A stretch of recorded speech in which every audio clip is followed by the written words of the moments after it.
بسم اللہ الرحمن الرحیم۔ ناظرین السلام علیکم، میں ہوں آپ کا میزبان صابر شاکر۔ تازہ ترین خبروں، اطلاعات اور تبصروں کے ساتھ پاکستان کے حالات و واقعات اور سیاسی صورتحال کا لیتے ہیں جائزہ۔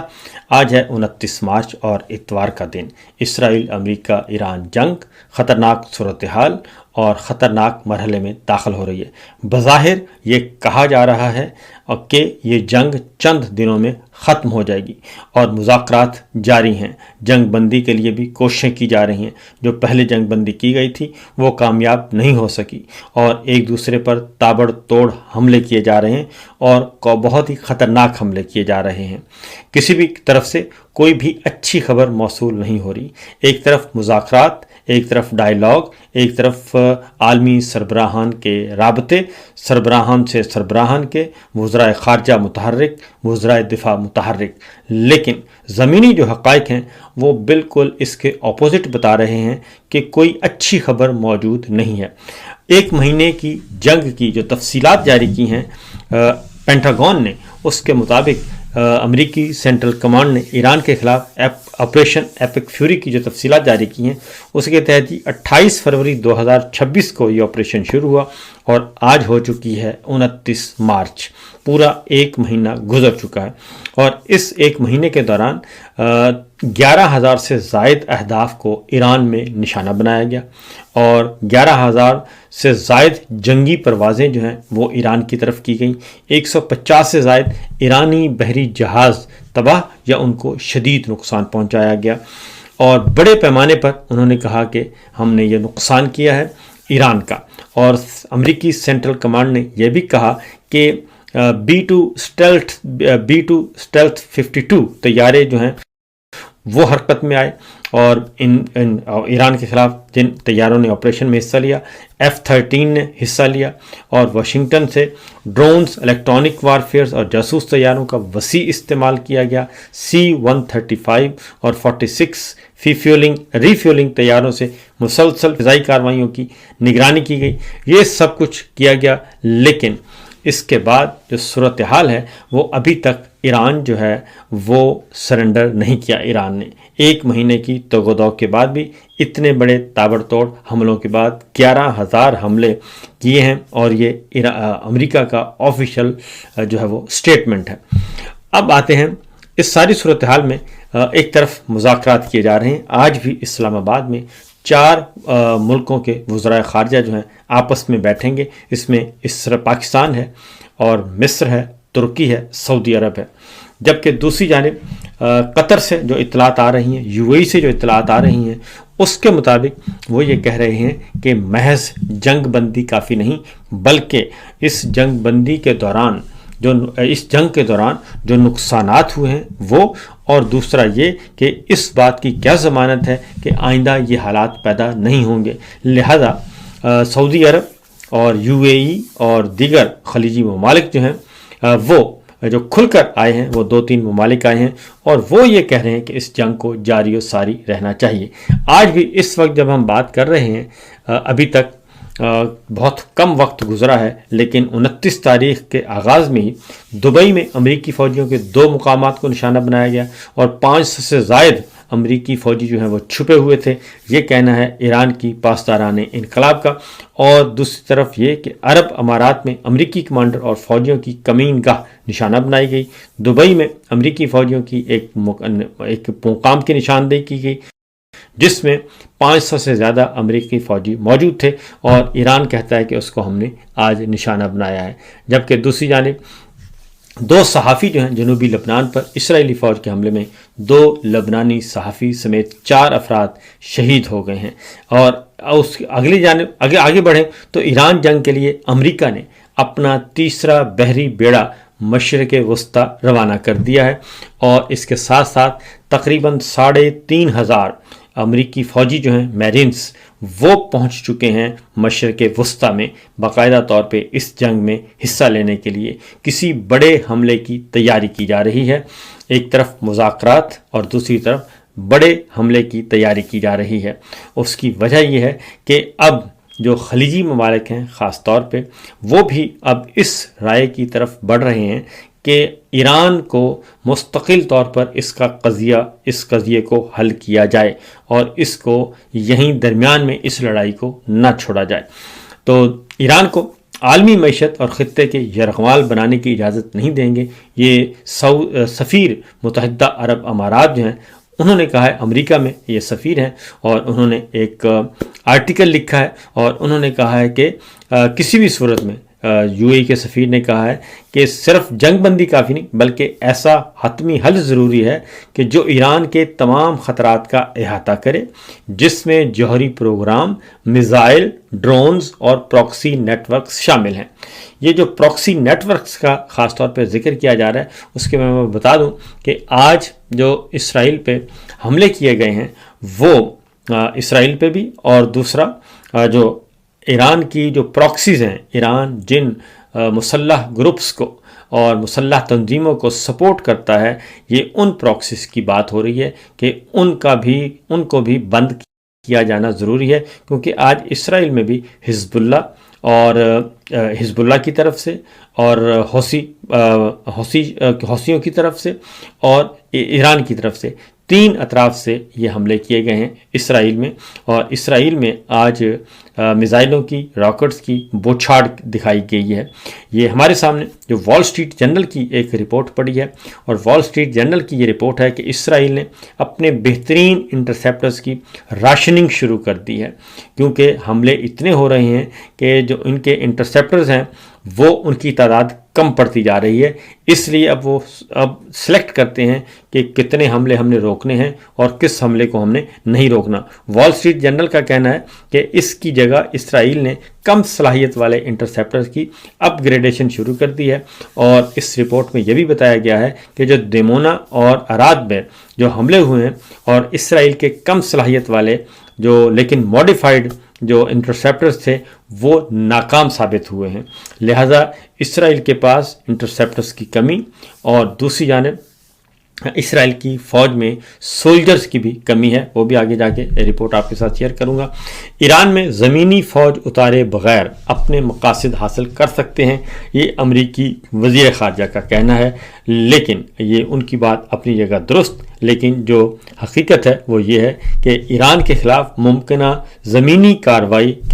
کا متوقع ہے، اور امریکہ کے ہزاروں میرینز جو ہیں اور سیلرز مشرق وسطیٰ پہنچ چکے ہیں، اور یہ امریکن سینٹ کام کی رپورٹ ہے کہ امریکی بحری جہاز USS ٹریپولی پر موجود ہزاروں امریکی فوجی گزشتہ روز امریکی مرکزی کمان کے دائرہ اختیار میں پہنچے ہیں، اور امریکی سینٹ کام نے بتایا کہ امریکی جنگی جہاز 3500 سیلرز اور میرینز موجود ہیں۔ امریکی جنگی جہاز پر جنگی طیارے اور تکنیکی اثاثے بھی موجود ہیں۔ اب اس کے بعد اتنی بڑی جب آپ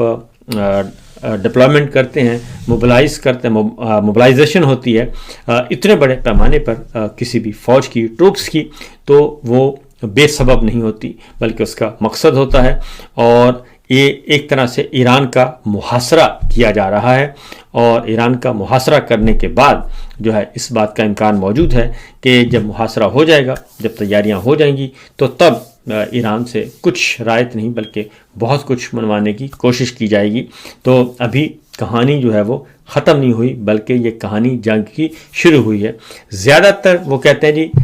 جو نائب صدر ہیں امریکی، وہ کہتے ہیں زیادہ تر مقاصد ہم نے حاصل کر لی ہیں، اب ایران پہ حملے کی ضرورت نہیں ہے۔ لیکن اگر ایران پہ حملے کی ضرورت نہیں ہے تو پھر اتنی بڑی جو موومنٹ ہے وہ کیسے ہو رہی ہے، اور یہ سب کچھ کیوں ہو رہا ہے؟ اس کی ریزن ہے کہ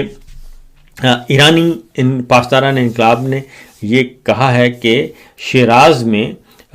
امریکی MQ-9 ڈرون جو ہے وہ مار گرایا ہے، اور دوسری جانب انہوں نے یہ بھی کہا ہے کہ امریکی F-16 طیارہ مار گرانے کا دعویٰ کیا ہے، اور بڑے پیمانے پر ہلاکتوں کا بھی دعویٰ کیا ہے۔ ایران نے اپنے دشمنوں کا نقصان پہنچایا ہے، جانی نقصان کی طرف انہوں نے کہا ہے، جبکہ دوسری جانب امریکی اور اسرائیلی حملوں میں ایران کی 93,000 سولین املاک تباہ ہوئی ہیں۔ یہ ایرانی ہلال احمر سوسائٹی نے کہا ہے کہ 93,000 سولین املاک جو ہیں تباہ ہو چکی ہیں اور 71,570 مکانات جو ہیں وہ تباہ ہو چکے ہیں، اور اب تک 20,779 تجارتی املاک کو نقصان پہنچا ہے۔ صرف تہران میں 31,562 رہائشی اور تجارتی املاک جو ہیں وہ امریکی اور اسرائیلی حملوں کی نشانہ بن چکی ہیں اور تباہ ہو چکی ہیں۔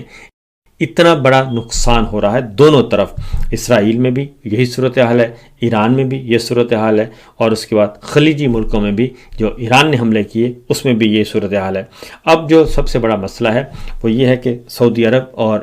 جو UAE ہے وہ کیوں یہ بات کہہ رہے ہیں کہ ایرانی پراکسیز کو بند کیا جائے، کیونکہ یہ لڑائی اگر یہاں پہ بند ہو بھی گئی، جنگ بندی ہو بھی گئی، تو حزب اللہ ہو، حوثی ہوں، اور جتنے بھی اہل تشیع کے گروپس ہیں جو ملیٹنٹس ہیں، ان کو سپورٹ جو ہے وہ ایران کرتا رہے گا، اور پھر ان کے ذریعے، پراکسیز کے ذریعے ان ملکوں کو تنگ کیا جائے گا مختلف علاقوں میں، کیونکہ لبنان میں بھی موجود ہیں اور تنازع یمن میں بھی موجود ہے، اور دیگر لیبیا میں بھی موجود ہے، اور اس طریقے سے یہ جتنے بھی حوثی باغی ہیں، حوثی جن کو باغی کہا جاتا ہے، وہ، اور اسی طریقے سے حزب اللہ ہے اور دیگر ملیٹنٹ گروپس ہیں، ان کو سپورٹ کیا جا رہا ہے۔ تو یہ ایک اچھا خاصا مستقل درد سر ہے۔ اور پھر یہ ایران کی جانب سے کہا گیا ہے کہ مبینہ طور پر داغے گئے ڈرونز جو ہیں وہ کویت کے ہوائی اڈے پر آج صبح کی یہ خبر ہے گرے ہیں 29 تاریخ کی، اور یہ داغے گئے تھے، اور کویت ہوائی اڈے پر جو ہے وہ آگ بھڑک رہی ہے۔ اب آگے بڑھتے ہیں، اس ساری صورتحال میں اپنی جگہ پہ موجود ہے۔ اب امریکہ میں آج جو ہے وہ احتجاج کا 28 مارچ کو کہا گیا تھا کہ جی ملین مارچ نہیں بلکہ 10 ملین مارچ جو ہے 1 کروڑ لوگوں کو باہر لے کر آنا تھا، اور احتجاج تھا پورے امریکہ میں۔ تقریباً 3,500 جو ہے وہ مختلف شہروں میں مظاہرے ہوئے، جلوس نکالے گئے، اور اس میں ایران پر جنگ مسلط کرنے پر امریکہ میں بڑے پیمانے پر ٹرمپ کے خلاف مظاہرے ہوئے ہیں، اور صدر ٹرمپ کی جو جنگی پالیسیاں ہیں اس کے خلاف یہ مظاہرے کیے گئے، اور تقریباً 70 لاکھ افراد کی اس میں شرکت ہوئی ہے جی۔ جو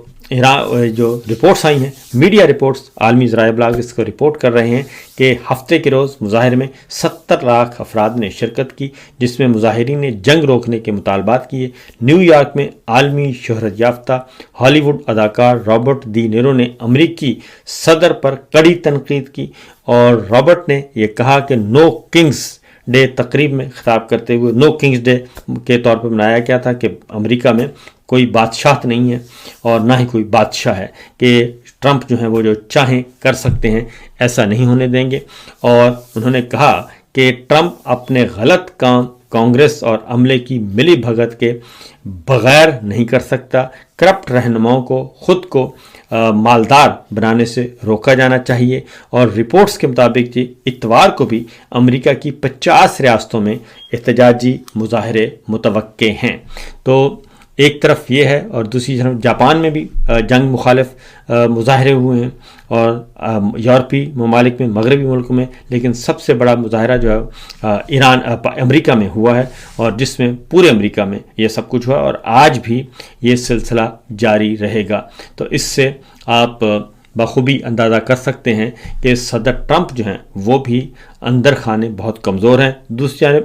اسرائیل میں بھی یہ مظاہرے ہوتے ہیں، اور نیتن یاہو کے خلاف بھی جنگ مخالف مظاہرے جو ہیں وہاں پہ بھی ہو رہے ہیں، تو جو کہ رپورٹ نہیں ہوتے۔ اور بہت سارے خلیجی ملکوں نے بھی پابندی لگا دی ہے کہ آپ کسی قسم کی کوئی چیز سوشل میڈیا پہ، ڈیجیٹل میڈیا پہ شیئر نہیں کر سکتے۔ پاکستان میں بھی یہی سلسلہ چل رہا ہے، ہمارے حکمران بھی یہی کر رہے ہیں، بلکہ ہمارے حکمران تو ضرورت سے زیادہ کر رہے ہیں، اور ملکہ عالیہ، ملکہ رانیہ جو ہیں، اور جہاز رانی بلکہ کہنا چاہیے، جہاز رانی جو ہے وہ ان کے خلاف جو ایک لفظ بھی توہین امیز برداشت نہیں کیا جائے گا۔ یہ سب کچھ کیا جا رہا ہے۔ اب آگے بڑھتے ہیں، ایران پہ جی ایران کی یونیورسٹیز کو نشانہ بنایا گیا ہے، اور ایران کی یونیورسٹیز کو نشانہ بنائے جانے کے کا جواب دیا ہے ایران نے، اور انہوں نے کہا کہ خطے میں امریکی اور اسرائیلی یونیورسٹیوں کو اب ہم ہدف بنائیں گے اور اس پہ حملے کریں گے، کیونکہ انہوں نے کہا کہ ایران کی بہترین یونیورسٹی جو ہے اس کو نشانہ بنایا گیا. University of science and technology جو ہے اس کو نشانہ بنایا گیا، اور یہ ایک سول شہری آبادی تھی، اور یہ معاہدے کی خلاف ورزی کی گئی. جنگی جرائم، جنگی قوانین کی بھی، عالمی قوانین جو ہیں جنگ سے متعلق، ان کی بھی پاسداری نہیں کی جا رہی. دوسری جانب جی جو امپورٹنٹ خبر ہے وہ ہے یمن بھی جنگ میں شامل ہو چکا ہے. حوثیوں کا جنگ کے بعد اسرائیل پر پہلا میزائل حملہ بھی ہو چکا ہے. پھر اسرائیل سے جو اطلاعات آ رہی ہیں، ایران جنگ پر نیتنیاہو اور ان کے انٹیلیجنس چیف کے درمیان سنگین اختلافات کی خبریں آ رہی ہیں، اور نیتن کا اپنے انٹیلیجنس چیف کے بارے میں کہنا ہے کہ ایران کی فوجی طاقت کے متعلق غلط معلومات فراہم کرنے کا الزام لگایا ہے، اور صحیح صورتحال سے ہمیں آگاہ نہیں کیا گیا. اب نیتن یہ کہہ رہے ہیں، اور موساد چیف نے واضح طور پر جواب دیا ہے کہ انہوں نے کہا کہ اپنے طور پر جنگ شروع کی، اب ناکامی کی ذمہ داری اسرائیلی وزیر اعظم پر عائد ہوتی ہے. یہ موساد چیف نے کہا ہے، اور یہ سرکاری میٹنگ میں بھی وہ کہتے ہیں کہ کافی عرصے سے وہ نہیں آئے. تو حقیقت یہی ہے، یہ بات امریکی نائب صدر بھی کہہ چکے ہیں اور نیتن کو کہ آپ نے امریکی صدر کو غلط معلومات فراہم کی، اور صدر ٹرمپ کو غلط معلومات فراہم کر کے غلط فیصلہ کروایا، اور پورے امریکی مفادات کو پوری دنیا میں نقصان پہنچایا ہے. اس کے ساتھ ساتھ اسرائیلی آرمی چیف نے کہا ہے کہ 10 لال جھنڈے اٹھا کر خبردار کر رہا ہوں کہ موجودہ صورتحال انتہائی سنگین ہو چکی ہے، اور میدان جنگ میں ریزرو فوجی مزید لڑنے کی صلاحیت کھو رہے ہیں. فوج اندرونی ٹوٹ پھوٹ کا شکار ہے، اور فوجی صلاحیت متاثر ہو رہی ہے. اگر ضروری اقدامات نہ کیے گئے تو ملک کی سلامتی کو سنگین خطرات لاحق ہوں گے. یہ ہے سچویشن جی، زمینی حقائق، کیونکہ بہت ساری خبریں رپورٹ نہیں ہوتی، لیکن حقیقت یہی ہے کہ جنگ کسی بھی صورت میں کوئی مسئلے کا حل نہیں ہے. ہم بھی یہی خواہش رکھتے ہیں کہ ہر صورت میں جنگ بند ہونی چاہیے، اور تمام ملکوں کو اپنی اپنی حدود میں، تمام اداروں کو اپنی اپنی حدود میں رہ کر کام کرنا چاہیے. فی الوقت اتنا ہی، اجازت دیجیے. اللہ حافظ.